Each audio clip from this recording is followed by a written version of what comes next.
روز پرچم دولتی همچون رمز اتحاد و سرجامی دولتداری ملی و مایه افتخار و سربلندی خرد و بزرگ مملکت در قطار دیگر شهر و ناحیه‌های تاجیکستان در ناحیه واسع هم با افتخار بلند وطنداری تجلیل کرده شد.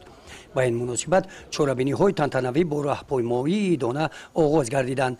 اشتراکچیان راهپیمایی در صف پیش رئیس ناحیه واسع، رهبران مقامات‌های حفظ حقوق، مدیران بخش و شعبه‌های دستگاه رئیس ناحیه، نمایندگان کارخانه و تشکیلات و مؤسسه‌ها، نورسان جوانان در دست پرچم دولتی تاجیکستان از کوچه مرکزی گذاشتند. پرچم ما شمع استقلال ما، پرچم ما فال از اقبال ما. بعد انجام راهپیمایی چورابینی تنتنوی بخشیده به روز پرچم دولتی جمهوری تاجیکستان در تالار قصر فرهنگ ناحیه برگزار گردید. سرآغاز رئیس ناحیه واسع در سیمای اشتراکچیان چورابینی ساکنان ناحیه را بخشیده به روز پرچم دولتی تبریک نموده قید نمودند که پرچم دولتی به صفت یکی از رمزهای دولتداری تجسمگری اساسهای تاریخی و میراث ارزش‌های ملی، افاده کننده مقصد و مرام و آرزو و آرمان خلقی که هم بنیادمان به حساب می رود.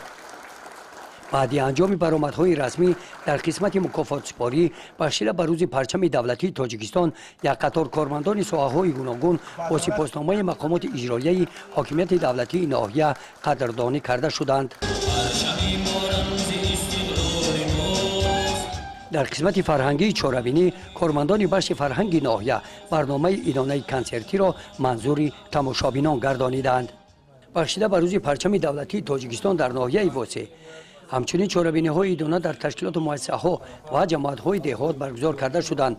در جمعیت تنتنوی آموزگاران ناحیه بخشیده به این سنه مهم تاریخی قید گردید که تاجیکان پرچم را همچون نشانه ننگ و ناموس و عدالت و آسایش نگاهداری می‌کردند و این است که نیاگان ما پرافشان بودن پرچم را با سربلندی هر یک فرد برابر دانسته برای حفظ آن و تا به روزهای ما ادامه پیدا کردن این سنت اجدادی جانثاری ها کردند.